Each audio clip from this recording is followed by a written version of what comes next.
Hi, my name is Leslie from Berry Birdy, and today I'm going to share with you how to stitch on binding on a circular flat Dresden and how to make it so that it lays nice and flat like this one here. So first of all, you want to start off with some bias binding, and I make mine that's 1 1/4 inches wide. You don't have to use this width, but that's the width that I find it works the best for me. And then if you need to join your pieces, you're going to want to join them on an angle. So I'm just going to show you that here. You just want to take your pieces, the ends, and then line them up so that they have a little bit of an overlap on the tips here. So the tips are a little bit off on either side, and then just stitch a 1/4 inch seam. Or if you decide to make your seam just a little bit smaller, then just make the tips just a little bit smaller overlap. So once you have them stitched together, then you can use a small piece of ribbon for the beginning of your binding, which I do on almost all of my smaller projects, and you can see it hidden right here. And that's just to hide the join of the binding. So I've got my circular mug rug here, and first of all, I draw a circle on the project first. Now a lot of people will take their scissors and they'll cut around that circle, but that's not the best way to do it, because then you're going to end up getting some stretching as you're stitching on your binding. So draw on your circle first and then stitch around on the drawn line. Now it doesn't have to be a small stitch. I'm putting my stitch to a 2.9 right now.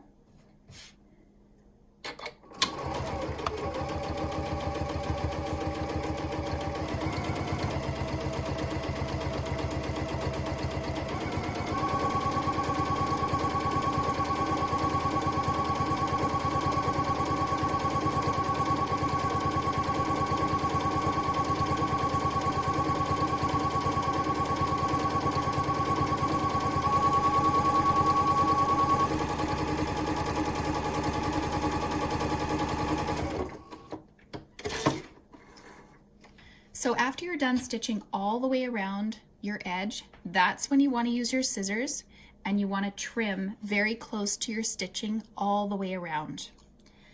And you just want to make sure that you don't cut into your stitching, but as close as you possibly can all the way around.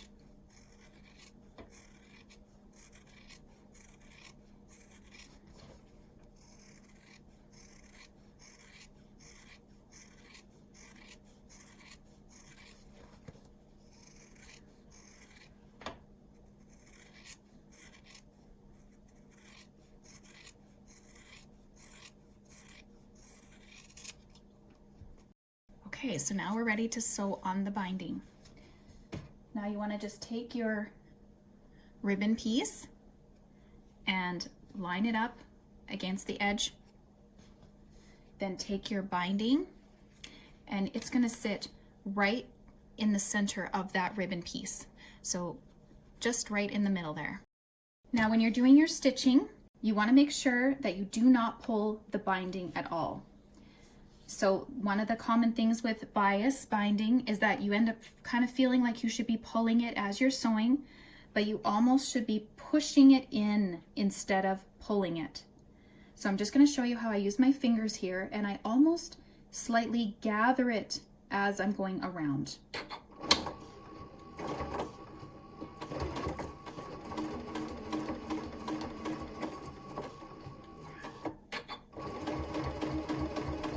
So you can see I'm just using my fingers to sort of just pull it in slightly, just so it's not being stretched as I'm sewing around.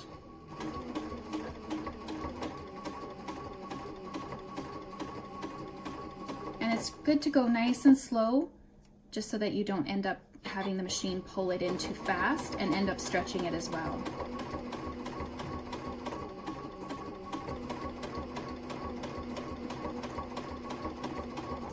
So you can see I'm also using my finger, and I'm kind of just almost pushing it in there too as it's getting close to the presser foot.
Okay, and then when you get close to the end, you just want to match up the ends and then just trim it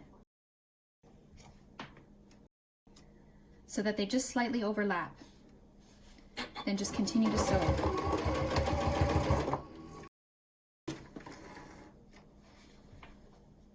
And now you can see that the ribbon here at your join is going to hide and then hide your seam, and then it's also going to create a really cute little edge here, just like that. And then just turn it around, turn it over all the way around it. Just make sure that it's all pulled evenly, and then you want to press it and then turn it over and fold your binding under and then just hand stitch it all the way around. And that creates a really nice flat circular mug rug. Thanks for watching, and you can check out my other videos by subscribing to my channel, and you can find my patterns on my Etsy page as well as my website, berrybirdy.com.